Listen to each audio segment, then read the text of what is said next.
అర్హులైన పేదలకు డబుల్ బెడ్రూమ్లు ఇవ్వాలని, స్థానిక సమస్యలు పరిష్కరించాలని సిపిఎం పార్టీ జిల్లా కార్యదర్శి ఏ మల్లేశం అన్నారు. ఆదివారం మెదక్ జిల్లా నర్సాపూర్ మండలంలోని యాదవ ఫంక్షన్ హాల్లో జరిగిన నర్సాపూర్ ఏరియా 2 మహాసభ సందర్భంగా వారు హాజరై మాట్లాడారు. గత 3 సంవత్సరాల కాలంలో జరిగిన పార్టీ కార్యక్రమాలు, అనుభవాలను సమీక్షించుకొని భవిష్యత్తు కర్తవ్యాలను రూపొందించుకోవడం జరిగిందని, ఈ మహాసభ సందర్భంగా పార్టీ 4 తీర్మానాలను చేసుకోవడం జరిగిందని తెలిపారు. ఈ కార్యక్రమంలో పార్టీ కార్యదర్శి, వర్గ సభ్యులు నర్సమ్మ, మల్లేశం, బస్వరాజు, ఏరియా కమిటీ కార్యదర్శి కడారి నాగరాజు, జిల్లా కమిటీ సభ్యులు మల్లేశం, వాసు, నాయకులు గౌరయ్య, దాసు, పోచయ్య, సాయిలు, రాములు తదితరులు పాల్గొన్నారు. కుట్రలు పన్నుతున్నది, కార్పొరేట్ శక్తులకు అండగా నిలబడుతూ అధిక ధరలను పెంచేస్తున్నది.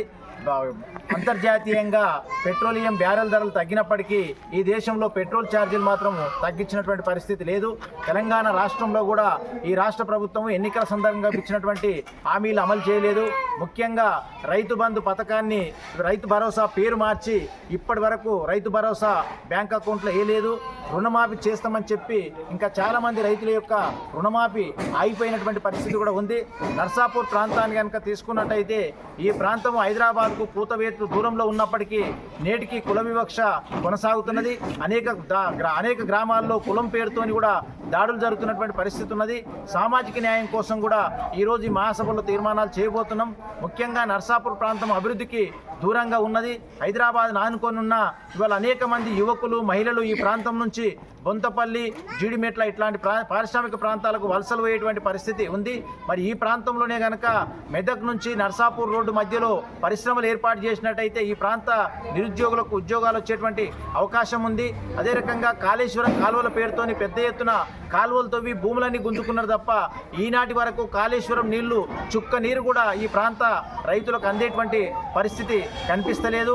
అదే రకంగా పీజీ కాలేజీ మంజూరు అయింది, పీజీ కాలేజీ నడుస్తున్నది, ఉన్న కోర్సులు పోతున్నాయి. స్థలాన్ని కేటాయించమంటే స్థానిక ప్రజాప్రతినిధులు సరైనటువంటి చొరవ చూపకపోవడం ద్వారా పీజీ కాలేజీకి ఇప్పటి వరకు స్థలం కేటాయించలేదు.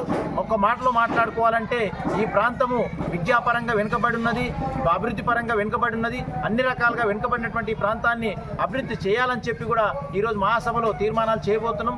వర్షాలు పడ్డ తర్వాత అనేక రోడ్లు పాడైపోయినాయి, ఇంటర్నల్ రోడ్డు కూడా సరిగా లేవు.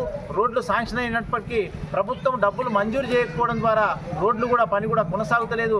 తక్షణమే రోడ్లు రిపేర్ చేయాలని చెప్పి, కొత్త రోడ్లు వేయాలని చెప్పి ఈ మహాసభలో కూడా తీర్మానాలు చేయబోతున్నాం. భవిష్యత్తులో ఈ మహాసభ తీర్మానాల ఆధారంగా ఈ నర్సాపూర్ ప్రాంత పార్టీ పనిచేస్తుందని చెప్పి ఈ సందర్భంగా తెలియజేస్తున్నాం.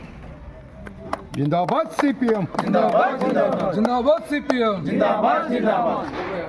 మరిన్ని అప్డేట్స్ కోసం మా ఛానల్ని సబ్స్క్రైబ్ చేయండి.